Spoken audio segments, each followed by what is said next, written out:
guys, Mike here, and what we're going to look at in today's video is the Superlative Arms Bleed Off Direct Impingement Adjustable Gas Block.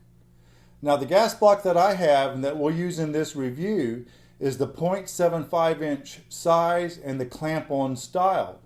But Superlative Arms offers these in both the clamp-on and the set screw style, and they offer them in everything from the 0.625 all the way up to the 0.936 size. The suggested retail price is about $100 and the market price is around $90. Now let's review the specs for this gas block. The gas block, just like in the piston system, is constructed of 416 stainless steel. It has a melanite QPQ finish. This gas block weighs 1.68 ounces and is 1 inch in length. It has 30 locked positions for adjustment. Remember, in this particular setup, if you go all the way in and then you screw out 4.5 turns, that's when you get to the bleed off positions, as opposed to before the 4.5 turns. Anything from 0 to 4.5 turns is going to be in a restrictive zone. You can see the vent beside the adjustment screw.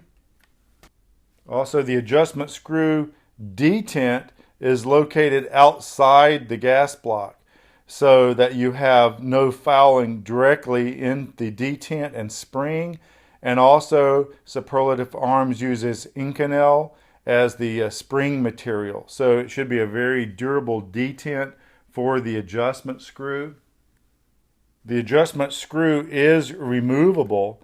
If you unscrew this, you can take it out, but there's actually a safety mechanism built in this design so that you can't inadvertently completely unscrew this and then have this adjustment screw shoot out the end of your gas block while it's being used. If you unscrew this, it will get to a point where it just locks, and then the detent has to be depressed to completely remove the adjustment screw. To try to explain exactly how this the bleed off system works, if you look at this gas block, there is the hole for the adjustment screw. And if we take the adjustment screw, let's go ahead and take the adjustment screw completely out so we can look at that. So to remove it, there's the detent. It's going to be right in here. And I'm going to press this detent in and then continue to screw it out. It's a little tricky, but then once you do that, the screw will come completely out.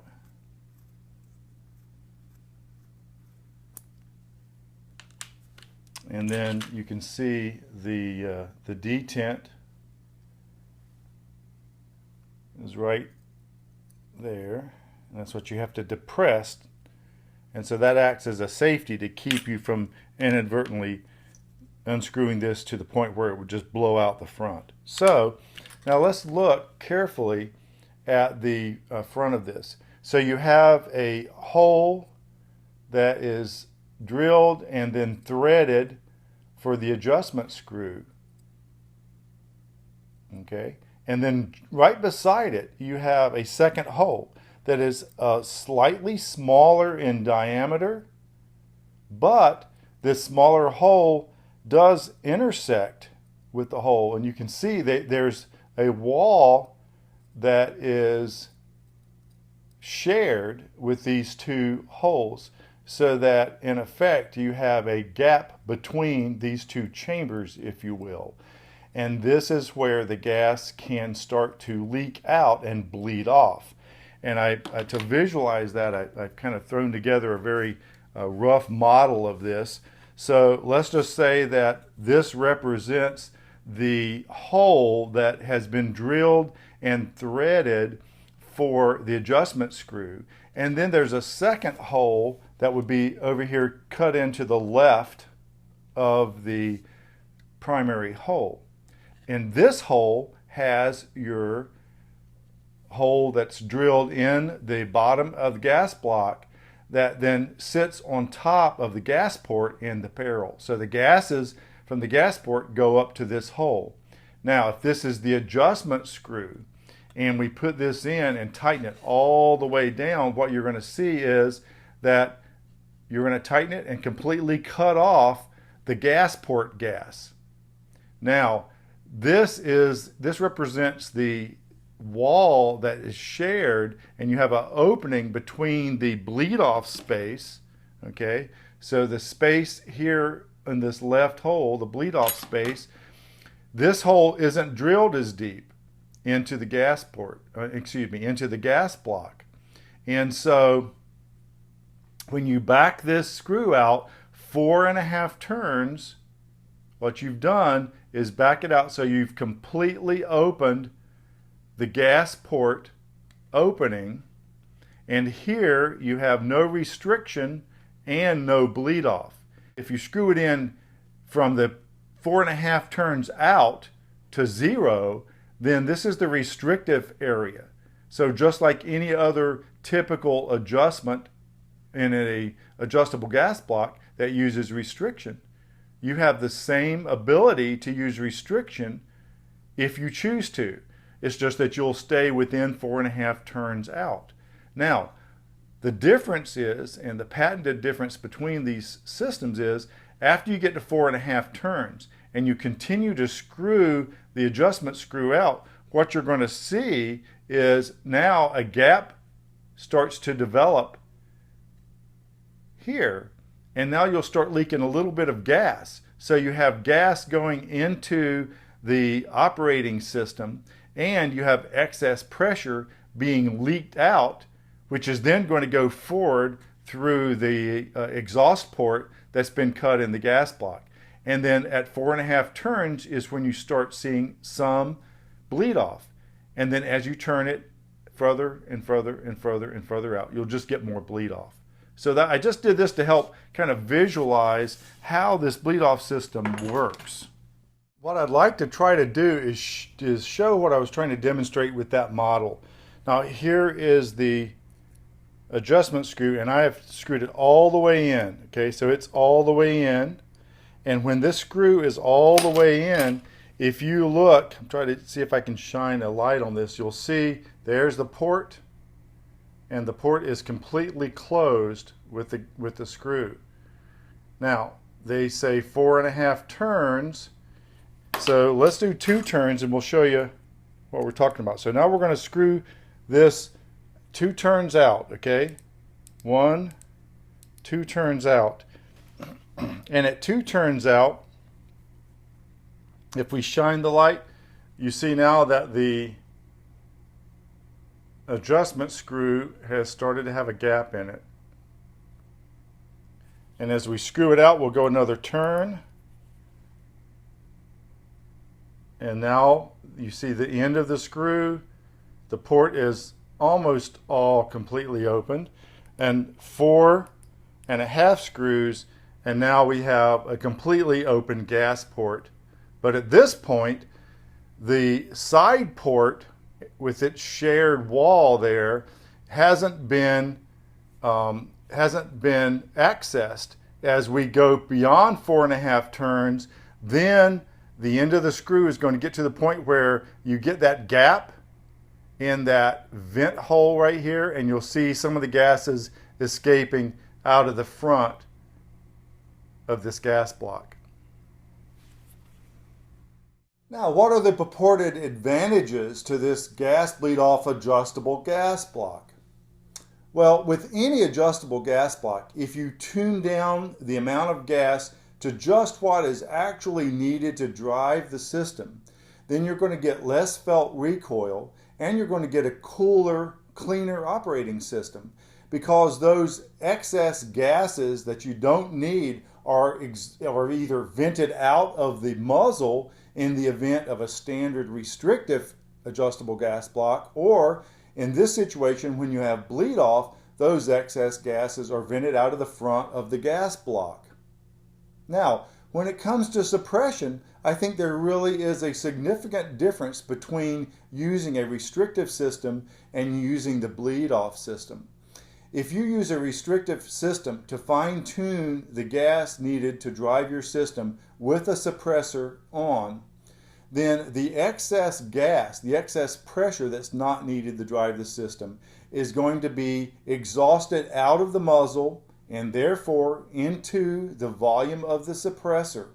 And that will add to the back pressure, the blowback, and the increased dirt that you see in the action as you fire a gun with a suppressor in place. Now, with this bleed-off system, the excess gas that's not needed to drive the system isn't put into the suppressor itself, but is bled off separately on top of the barrel through the front of the gas block. And I think with a suppressor, it does make sense that you would see significant benefit as far as the amount of dirt and blowback that you're going to get with a suppressor using a bleed-off system. So there were two questions I had as far as using a suppressor with this system. I can understand that it would be a cleaner, cooler operating system with less blowback. But are there any downsides? And the two concerns I had were, is it going to negatively affect the velocity, the muzzle velocity of your projectile by bleeding off those gases and not using those gases to propel the projectile? And are you going to get increased perceived sound with the suppressor because you have those gases being vented out of the front of the gas block? Now, with the piston system, our initial test showed that you actually have a decreased perceived sound and measured sound using the bleed-off system as opposed to using a restrictive system and a suppressor. Now, we'll look at muzzle velocity when we go out and test this DI system. So now let's go ahead and review the build that we'll use this gas block with. We're going to start with the standard flat top upper receiver. This particular one is a Palmetto State brand. This is their Palmetto State rear sight that's already on this upper receiver. The barrel that I picked for this build is something just different and fun. This is a Green Mountain. This is their 16-inch finned barrel. It's made with 4150 steel and has the black nitride finish. It's chambered in 5.56, has a 1 in 7 twist. This barrel sells for about $180. Now, I'm not sure exactly how effective these fins are going to be in this build. I know that fins work well as a heat sink, and there are right many small fins on this barrel. This barrel has very good reviews from the folks that have used this in their builds, and I thought just to be different, I thought about this in the past and have never used one, and I thought it would be fun to try this barrel out. So we'll see how this works out in the field. We'll heat it up and just get a subjective feel for whether or not these fins actually help this barrel cool off faster. The other components we're going to use in this build, as far as the charging handle, I'm going to use this slide lock. We had a review looking at different ambidextrous charging handles recently, and I want to use this in the field so I can see whether we have any downsides to this. Remember, in this charging handle, the back is all one solid piece. Basically, this whole handle is one solid piece. The only moving part is the catch that's beveled both fore and aft.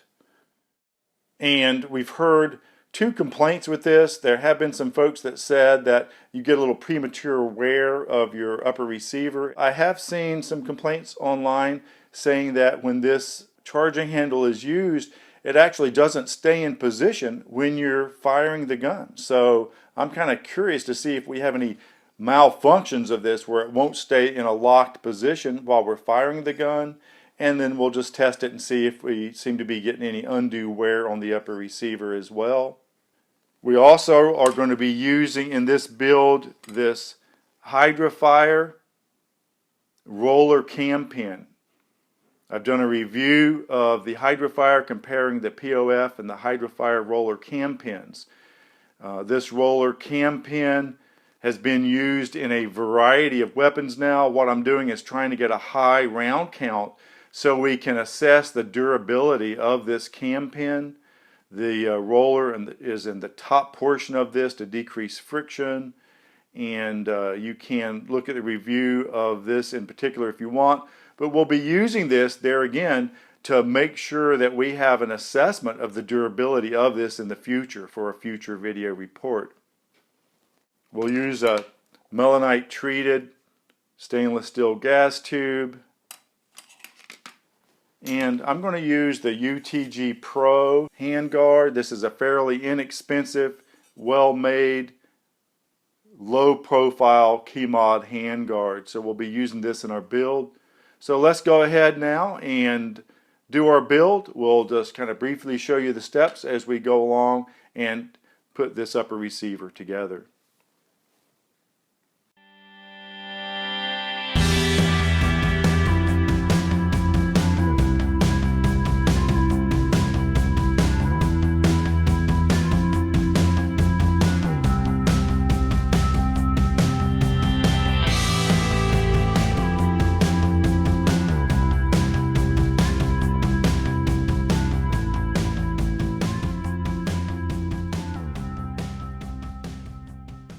So all that's left is let's go out and field test this Superlative Arms bleed-off adjustable gas block with a DI gas system. I'm really curious to see how this compares to the Superlative Arms piston bleed-off system.